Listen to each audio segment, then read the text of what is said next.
Assalamualaikum warahmatullahi wabarakatuh. Teman-teman semuanya, kali ini kita akan membahas tentang pendekatan studi Islam. Nah, ketika kemarin kita sudah membahas apa itu metodologi studi Islam, kemudian studi Islam itu apa. Nah, sekarang kita akan mengkaji sebenarnya apa saja pendekatan yang digunakan dalam studi Islam. Sebelum kita mempelajari apa itu pendekatan, kita mengulang kembali ingatan kita tentang apa saja yang dipelajari dalam studi Islam. Ini penting karena pendekatan yang akan kita gunakan, kita harus tahu nih apa yang akan kita kaji sebelum kita menggunakan pendekatan yang akan kita gunakan. Oke. Ruang lingkup ataupun apa saja yang dipelajari dalam studi Islam itu ada tiga ya teman-teman. Yang pertama adalah agama Islam sebagai doktrin, yang dimana di sini akan dipelajari sebenarnya apa hal-hal yang sudah mutlak, yang sudah absolut, yang mungkin kita yakini itu adalah sesuatu yang benar, sehingga tidak mungkin hal itu akan menjadi salah gitu ya. Yang dimaksud dengan agama Islam sebagai doktrin ini adalah kita mempelajari doktrin-doktrin agama, entah itu yang diturunkan melalui Al-Quran, kemudian hadis, bahkan juga ijma ataupun fikih-fikih yang sudah diformulasi oleh para ulama. Jadi kalau misalnya kita ngomongin tafsirnya, kita ngomongin hadisnya, kita ngomongin masalah keimanan kita, misalnya teologi kita bagaimana keimanan dan sesuatu yang sifatnya itu adalah ukhrawi gitu, maka itu masuk di dalam Islam sebagai doktrin. Kemudian yang kedua adalah Islam sebagai gejala budaya. Nah, beda dengan yang sebelumnya. Ketika yang sebelumnya kita ngomongin masalah doktrin-doktrin agama, sedangkan yang kedua ini kita akan mempelajari bagaimana pelaksanaan agama itu di tengah masyarakat. Mungkin masyarakat memiliki kreasi dalam beragama. Oh, sekarang ada tradisi Rabu Wekasan nih misalnya, ya kan hari ini ya, misalnya ada tradisi Rabu Wekasan ini bagaimana, itu kan berarti ada kreasi dari umat Islam untuk menggabungkan budaya yang sudah mereka yakini dengan Islam yang memang itu adalah yang mereka yakini juga gitu, sehingga ada kolaborasi antara budaya dan Islam, maka itu masuk ke dalam Islam sebagai gejala budaya. Bisa juga dengan kebiasaan-kebiasaan manusia, yang mana manusia ini kan punya kebiasaan-kebiasaan yang akhirnya terbentuk menjadi sebuah norma. Nah, ketika norma ini juga dikolaborasikan atau mungkin ya dikait-kaitkan dengan agama yang juga mereka yakini, itu disebut dengan Islam sebagai budaya. Sedangkan yang ketiga adalah agama sebagai interaksi sosial. Ketika tadi adalah realita pelaksanaan agama di masyarakat, sedangkan yang ketiga ini adalah realita agama ketika dibenturkan dengan gejala-gejala sosial. Maksudnya kayak misalnya kita menemukan ada terorisme, misalnya ada isu terorisme, kemudian ada isu kesetaraan gender, kemudian ada isu apalagi kapitalis, kemudian ada isu komunis, sosialis, dan lain-lain, maka disitulah Islam dikaji sebagai interaksi sosial. Nah, ketika tiga item ini, baik itu Islam secara doktrin, Islam sebagai gejala budaya, dan juga Islam sebagai interaksi sosial ini dikaji melalui beberapa pendekatan. Nah, pendekatan itu sebenarnya apa dan apa saja akan kita bahas ya. Nah, pendekatan di sini merupakan bahasa Indonesia terjemahan dari kata bahasa Inggris yang disebut approach. Jadi teman-teman mungkin akan sering mendengar historical approach, sociological approach gitu ya. Itu yang dimaksud dengan pendekatan. Di mana pendekatan ini adalah landasan ilmu dalam mengkaji ataupun meneliti Islam. Tadi kita menyebutkan ada 3 objek kajian. Misalnya kita mengkaji tentang teks Al-Quran ya, misalnya ayat tentang poligami gitu. Ini dibahas secara bahasa, secara tafsir, menggunakan tafsir metode ini. Nah, maka kita melakukan kajian Islam dengan pendekatan ya normatif gitu. Kemudian kalau misalnya kita mengkaji misalnya tentang Rabu Wekasan ini tadi ya, kok bisa sih, sejak kapan sih munculnya Rabu Wekasan itu gitu, kemudian apakah yang dilakukan pada zaman dahulu dengan sekarang itu Rabu Wekasannya berbeda. Nah, maka ini menggunakan pendekatan apa yang akan kita bahas. Jadi kurang lebih kayak gitu maksud dari pendekatan. Bahasanya sih bisa kita gunakan sebagai pisau, yang mana tiga item tadi, agama sebagai doktrin, agama sebagai budaya, itu ibarat buah. Kemudian pendekatan ini kita gunakan sebagai pisau untuk mengupas sebenarnya apa sih yang terjadi gitu. Kok dari kulitnya warnanya merah, tapi kita kupas, oh ternyata dalamnya warnanya putih misalnya, kurang lebih kayak gitu. Oke, pendekatan apa aja yang digunakan oleh para pengkaji Islam, sarjana-sarjana muslim dan teman-teman juga. Kenapa sih kita kok repot-repot ngomongin kayak gini? Ya karena kalau sudah di dunia perguruan tinggi, yang berbunyi adalah riset dan penelitian. Riset atau penelitian, ya itulah yang menjadi sumber daya utama dalam perguruan tinggi. Teman-teman kenapa sih kok disuruh bikin skripsi? Ya itu tujuannya adalah untuk mendapatkan riset-riset supaya ketika ada permasalahan diketahui nih masalahnya apa, kemudian solusi yang bisa dilakukan apa. Itu yang menjadi tugas dari perguruan tinggi. Maka teman-teman dibekali nih dengan beberapa pisau yang bisa digunakan untuk mengkaji Islam. Salah satunya juga mengkaji tentang pendidikan Islam. Oke, di sini saya hanya menyebutkan 6 yang mana ini sangat populer, namun lebih detailnya mungkin akan dibahas di mata kuliah yang lain, metodologi penelitian misalnya.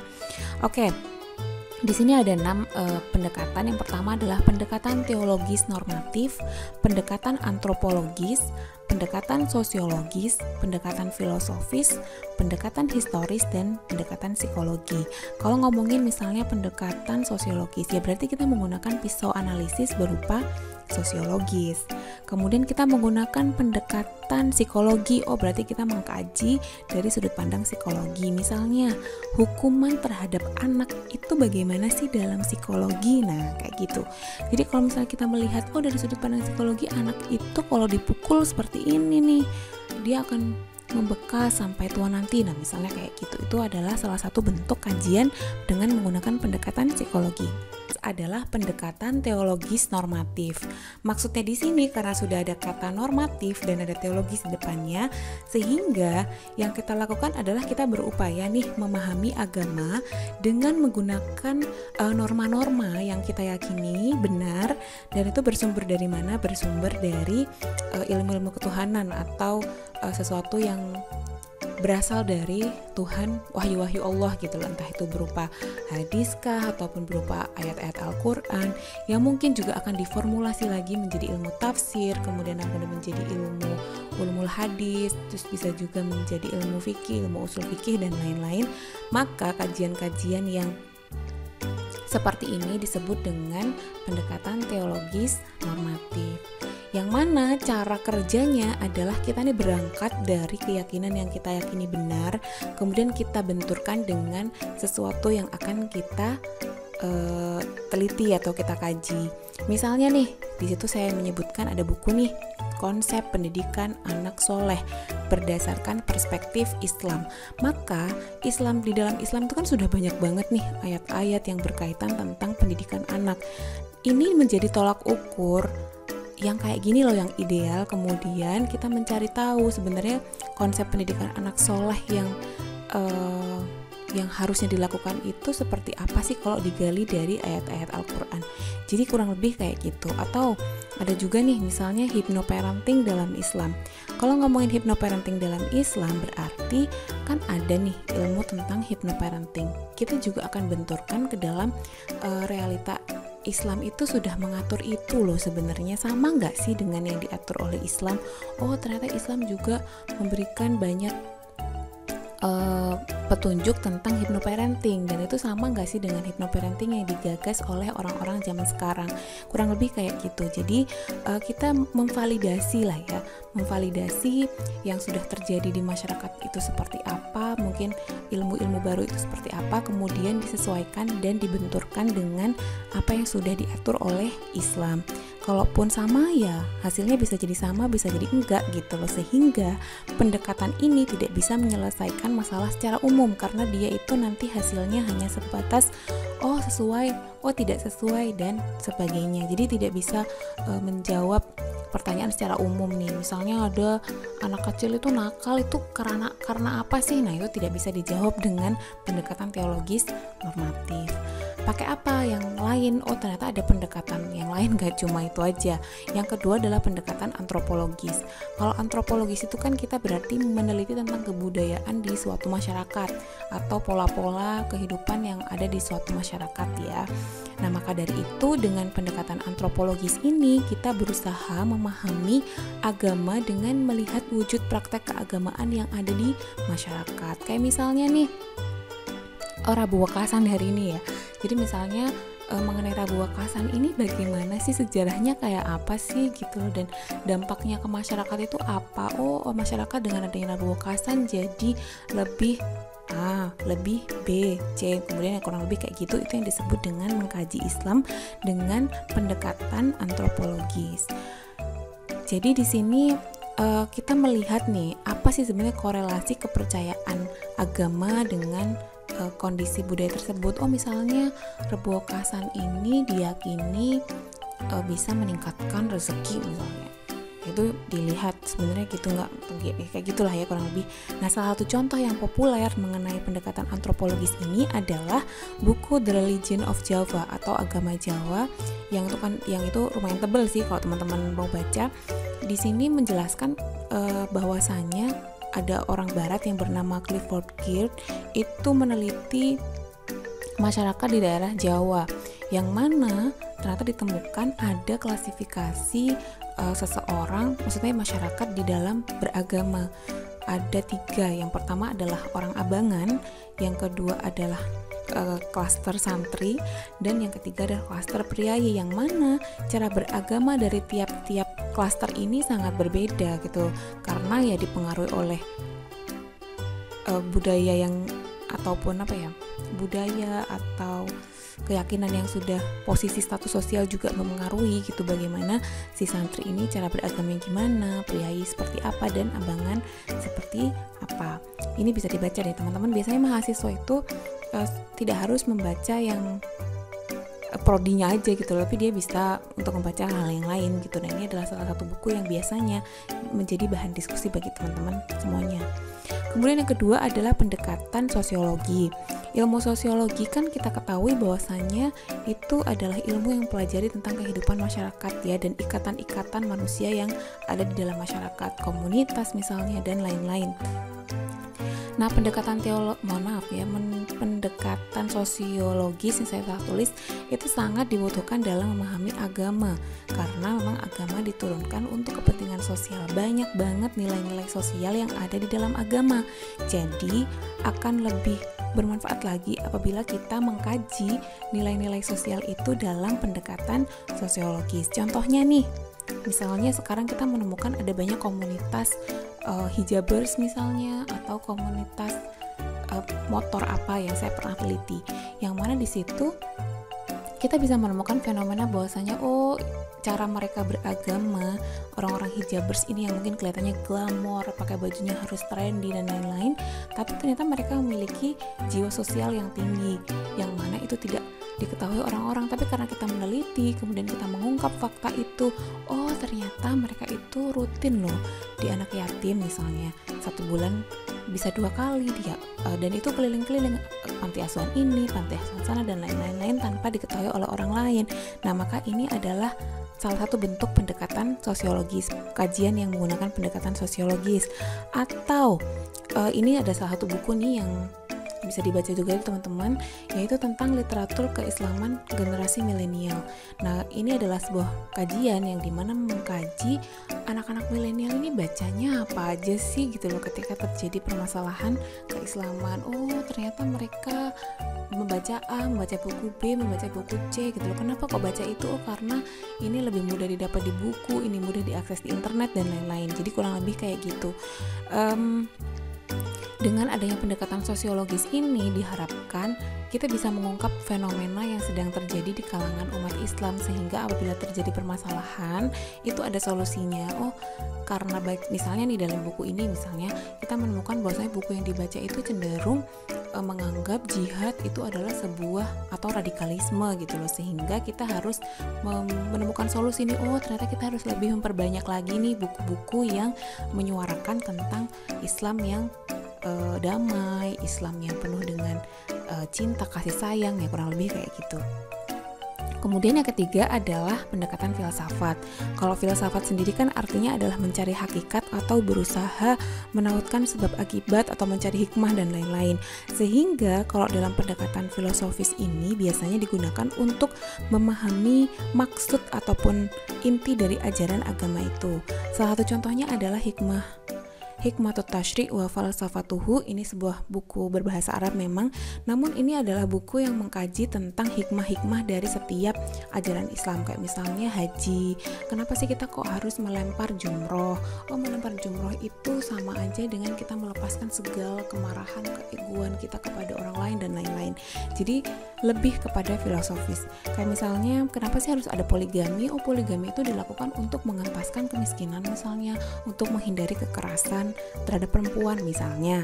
Contohnya seperti itu. Itu adalah menggunakan pendekatan filsafat. Jadi kita menggali nih, zakat kenapa sih? Zakat untuk mensucikan, untuk memberikan hak-hak. Nah, itu kurang lebih kayak gitu.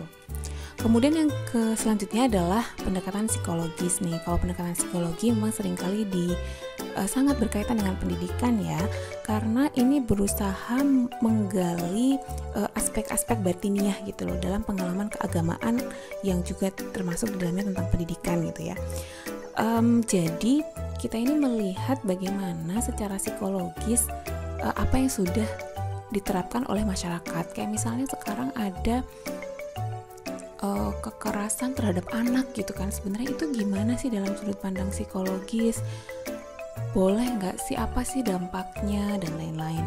Kemudian sekarang yang lagi ngetren ada kalimat toxic gitu kan. Nah, sebenarnya toxic relation ataupun toxic parent itu bagaimana sih di dalam psikologi. Jadi kita menggali secara pengalaman personal, apa sih yang mereka rasakan, terus dampaknya apa sih buat orang-orang ini. Nah, setelah ketemu itu kan akhirnya kita juga bisa mencari solusi nih. Ternyata menghukum anak dengan memukul di bawah usia 15 tahun misalnya atau 20 tahun itu bisa menimbulkan A, B, C. Jadi kayak gitu ya contohnya. Kemudian ini yang terakhir adalah bagaimana memahami Islam dengan menggunakan pendekatan historis atau sejarah. Ya, karena sejarah itu kita membahas sebuah peristiwa dengan memperhatikan tempatnya, waktunya, latar belakang, dan perilaku, maka ya inilah yang harus kita pahami. Ini justru merupakan, menurut saya, harus dilakukan oleh umat Islam. Karena bagi orang yang benar-benar pengen memahami agama dengan benar, maka dia harus memahami secara menyeluruh mengenai sejarah bagaimana agama itu diturunkan. Kayak misalnya contoh saja poligami misalnya. Poligami itu diturunkan kenapa? Alasan pensyariatan poligami itu apa, dan itu diturunkan pada masa apa? Pada masa ketika masyarakat Arab itu masih menganggap perempuan belum setara dengan laki-laki gitu loh, sehingga yang sebelumnya bisa 11 kemudian dibatasi menjadi 4. Nah, kemudian bagaimana dengan kondisi yang sekarang ketika perempuan dan laki-laki sudah setara? Sebenarnya status pensyariatan poligami ini dalam kategori apa? Apakah memang itu sunnah atau itu hanya sebuah emergency exit atau pintu darurat yang dilakukan ketika memang benar-benar itu harus dilaksanakan misalnya. Jadi itu yang harus dikaji. Atau misalnya apalagi